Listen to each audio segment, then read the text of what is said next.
One of the coolest songs from the 90s happens to also be able to teach us everything that we need to know about songwriting and song structure, including chord progressions, chord scale soloing, and modulations. And most of it happens to be pretty easy to play. So stick around and I promise to make this lesson worth your while.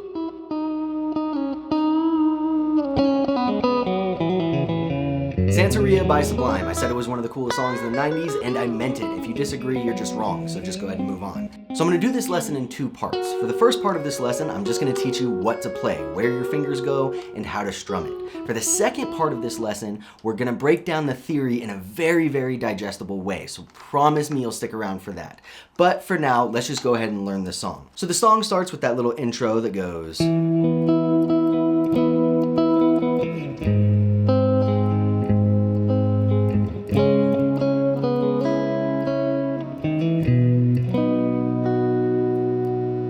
Now, I've seen 1,000 different bands play this song live, and they all do that differently. What I just did is roughly what he does in the recording. And the chords that we're playing through there are the same chords that we're playing through the verse of this song. All of the verses, all three, this exact 4-chord progression. So we're starting on an E chord here. So we have 7, 9, 9, 9, 7. Our second chord is a G sharp major here. So that is this E-shaped bar chord rooted at the 4th fret on the E string. So that's 4, 6, 6, 5, 4, 4. Our next chord is a C sharp minor. So this is that A-shaped but minor chord rooted on the A string. So we have 4, 6, 6, 5, 4. That's our C sharp minor. Then we're going to come down here, same exact shape we just did on that G sharp. Move that same exact shape rooted on the 7th fret for a B chord.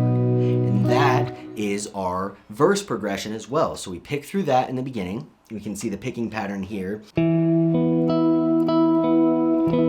we kind of pick through those and then just a little strum in there.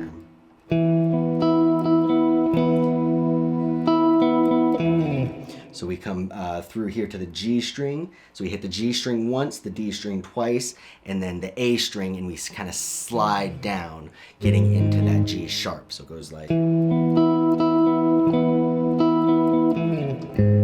So after every E, you come here to the G sharp major. He doesn't do a whole lot here, just kind of a...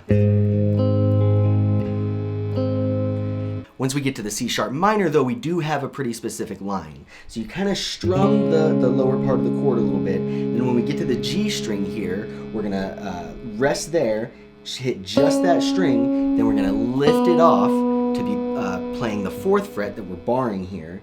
Then we're going to come down to the D string, up to the B string, and then back to the G string with that pinky back down, so the 6th fret. So that's lift.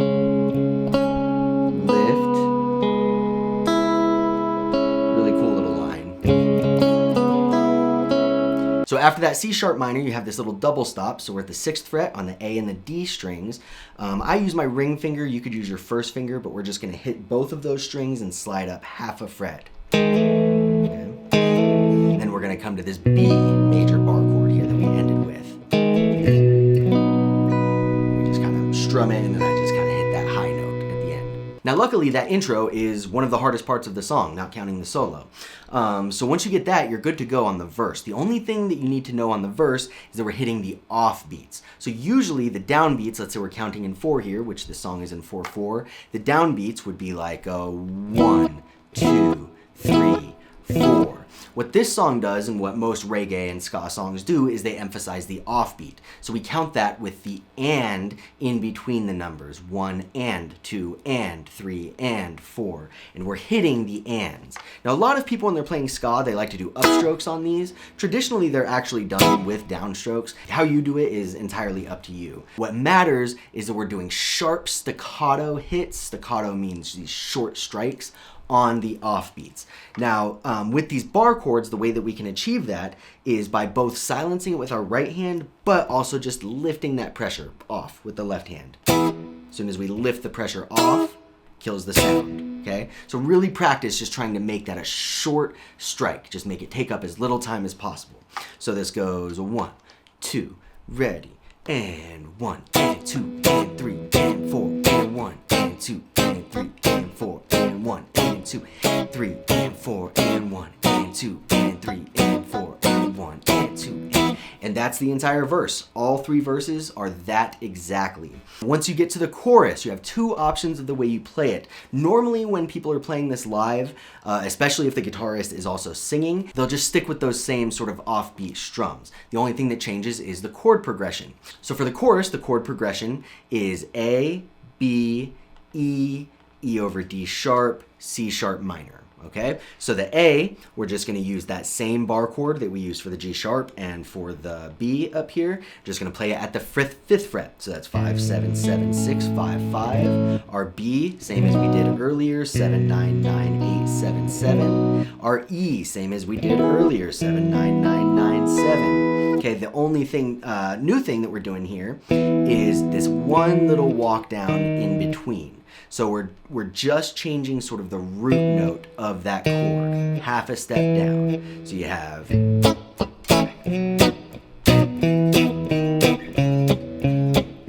notice that the A and the B, those are only taking up half of a measure, only 2 beats each. 1 and 2 and 3 and 4. 1 and 2 and 3 and 4. 1 and 2 and 3 and 4. 1 and 2 and 3 and 4. So that's the first way to play it, the easiest way to play it, the way most people play it when they're playing it live. So the other part of the chorus is sort of the arpeggio. What you hear in the album is the...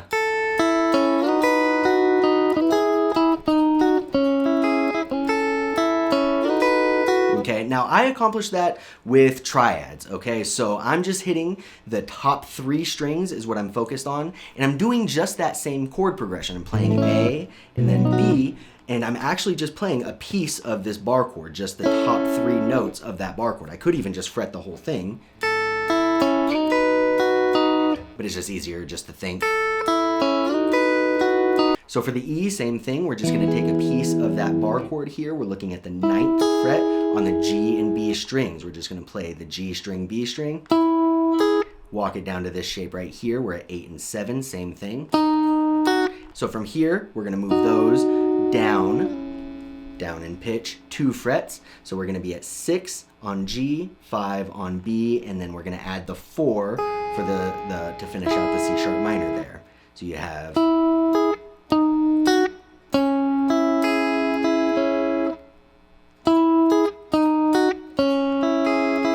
so for those first 2 chords, the A and B, we're emphasizing the top string. Then when we get to the E, we start emphasizing the low string.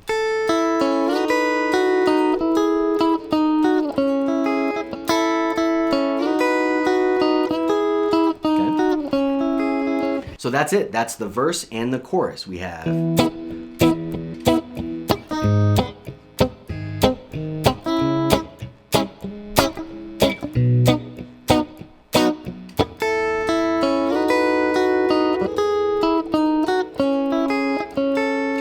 Now, when we get into the solo is selling E for its life. So we're starting on the 7th fret on the A string. We're going to play that 7th, then we're going to play the 9th fret, and then we're going to slide that up to 11. Just like that. Then we're going to have 9, 11, 9, 11 again. When we get to this 11, we're going to do this little blues bend, kind of like a half step up, release it back down. Back to 9, 8, slide it down to 6, and then we kind of have this 8 into 9 bend here. Okay, so all together.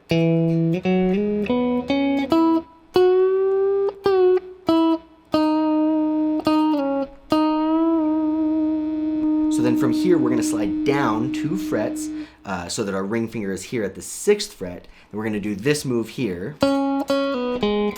Okay, so that's gonna be 6, then play it again and pull off to 4, then play 6 on D, then back to 4 on G, and then we're gonna be 4 on D, but shift your whole hand up again so that you're in position for the next part. So again, that's...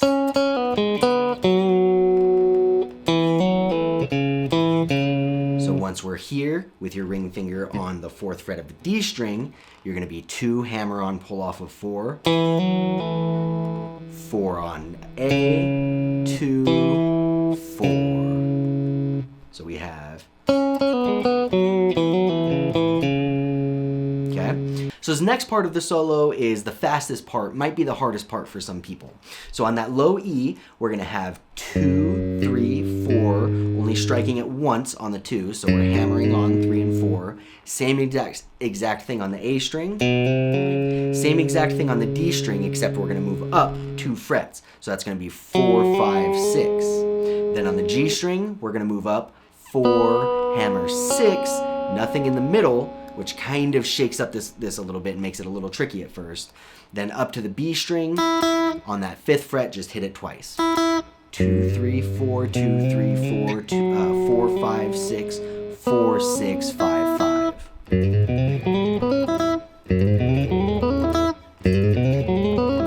Then we come up, we're almost kind of thinking about this minor pentatonic shape right here at the 9th fret, okay?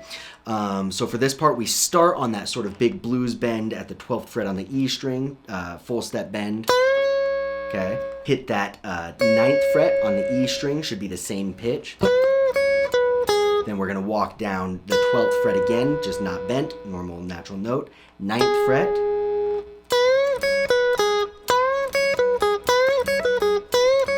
Good move to just practice there.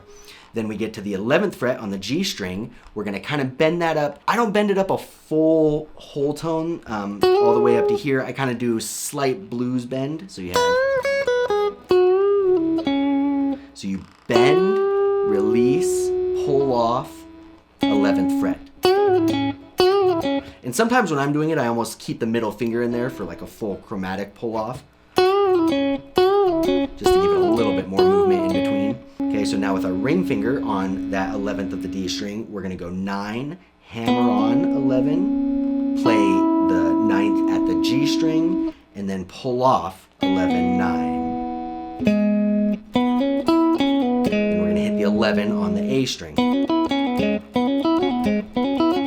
And we just hit it right down here, back to the 7th fret, that's our E.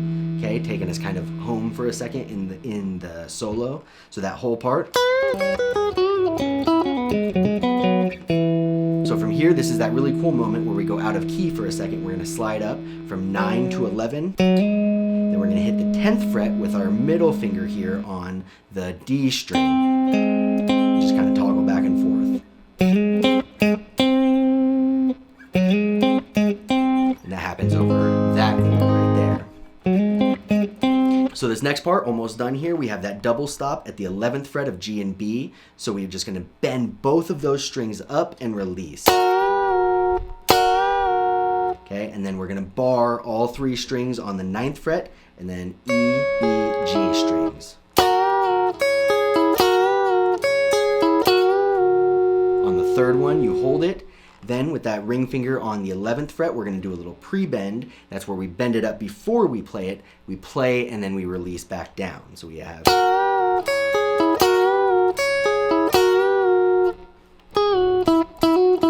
So we release it back down, hit 9, 9, hammer 11, back to 9.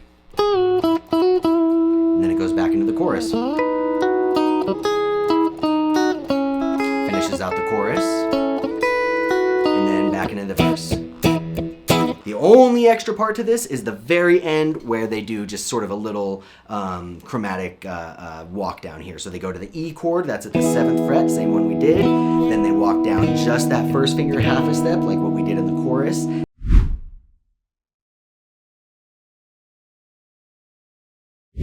Then they take that whole same shape to the 4th fret. Same shape to the 2nd fret. Then they're going to play an A chord.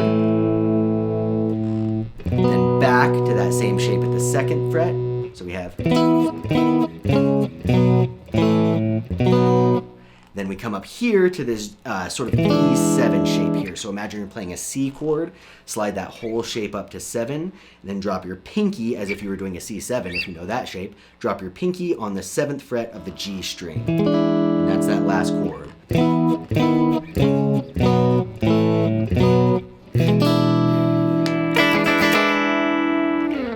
Now, this is the best part. This is what makes this song so cool, is let's pay attention to the progression. Sometimes people talk about don't just learn songs, analyze them and figure out what makes them work. So that's what we're gonna do right now.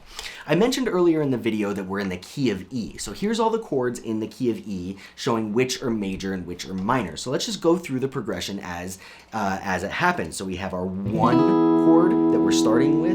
Then we immediately do something kind of weird. We go to this 3 chord, the G sharp, but notice with these chords in the key of E, that G sharp should be minor. So what's happening here is they've modulated and they've gone to a major 3. That's sometimes called a hard 3. If we had a minor third, it would sound like this.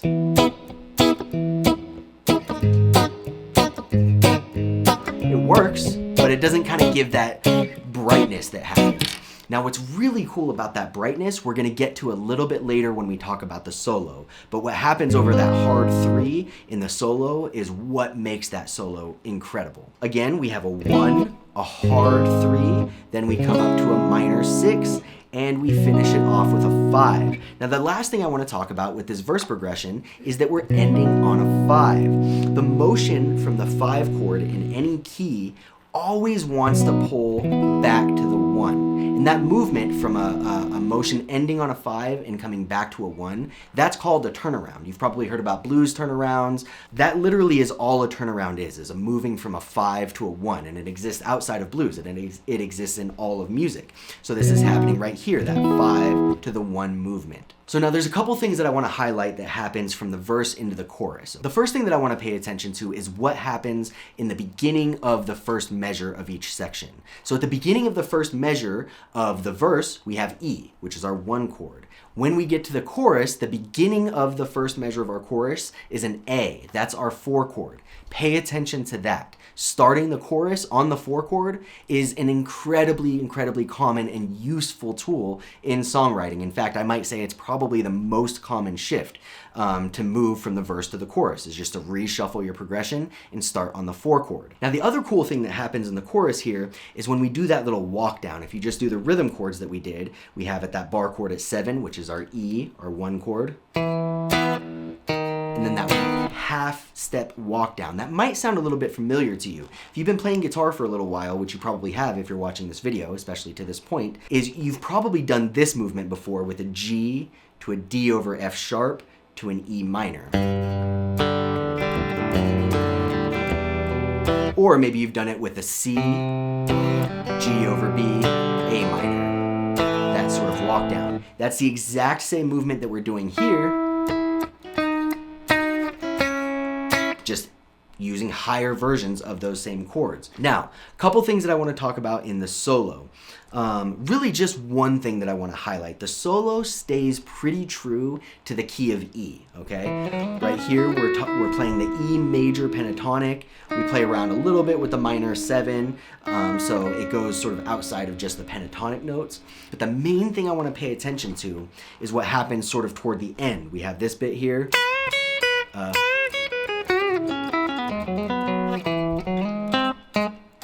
That move right there that I talked about earlier.